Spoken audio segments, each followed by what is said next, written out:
Seems like they don't want any bad card in this set. YouTube decided I'm no longer allowed to use the music in my intro, so now, until I find another one, you're stuck with my voice. What is going on, YouTube? This is Olympio, coming at you with a very quick discussion video on one of the new cards that's been announced, is Soul Charge. It's the brand new card that everyone's hyping up and going mental about. Before I pass judgment, we're going to the effect. The effect reads as follows. It's a spell card. Target any number of monsters in your graveyard, special summon them, and if you do, lose 1,000 life points to each monster special summoned by this effect. You cannot conduct your battle phase. The turn you activate this card, you can only activate one Soul Charge per turn. So we'll break down the effect and then we'll go through. Target any number of monsters in your graveyard, special summon them.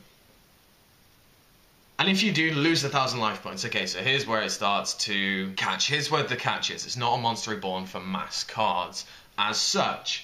So you lose 1,000 life points. The maximum you're going to lose is 5,000, which is a hefty amount. But if you're pushing for game, then you know it's all good. You cannot conduct your battle phase during the turn you activate this card. Here is the card text that Konami seem to put on everything to deter a card being an OTK tool. And then you can only activate it once per turn, blah, blah, blah, blah.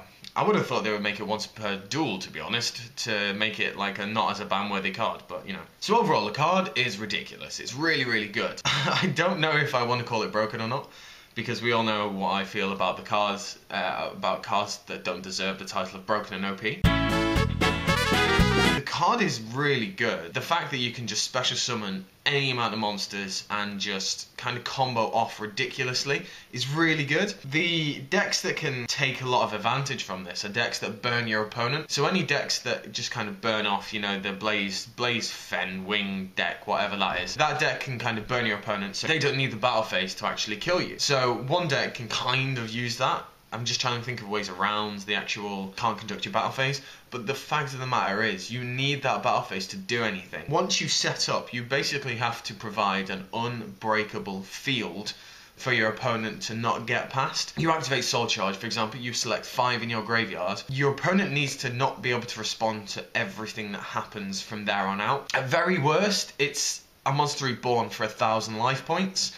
And that is good. Now, if you just look at it that way, that is very good card. Disadvantage to the card is the actual life point count. Like if you think about it early, mid and late game. Early game, this is not that much of a great card.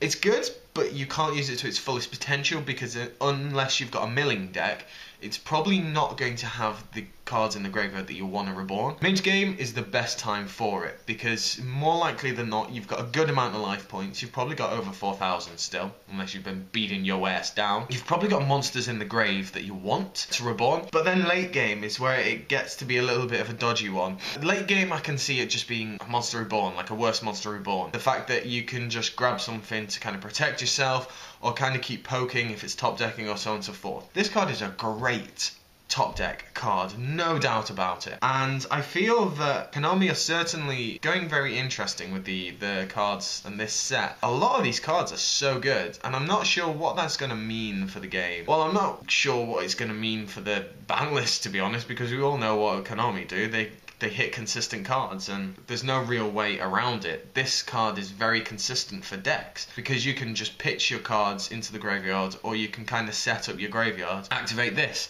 A lot of people saying there are a lot of counters to it. That is very true. There are many graveyard counters. I'm not sure on the ruling that if one of the targeted monsters goes, does everything come? I imagine so. It looks like that way. But you can DD Crows things, for example. This is obviously the Banishers, the Diners, the usual cards. So this is a very good card. But the one thing I think that's crowning glory, and you might not have picked up on it, the fact that don't lose life points until those monsters are summoned. It says, target any number of monsters in your graveyard, special summon them, and if you do, that wonderful card problem-solving card text. If you do, you lose 1,000 life points. So there's no real downside as such to this card. If they Vanity's Emptiness on the activation, oh well, what a shame. Like I don't lose anything. For that sole reason, the card is really good. I know the whole Monster Reborn effect is the pinnacle of the card, but the fact that only when it goes through, and only when it goes through successfully, is then you pay the cost. That's what makes it so good. So let me know down in the comment section below what you think. Is this the ban-worthy material, or is it not? Cheers guys, thank you very much for watching. Hope you enjoyed the video, and I'll see you later.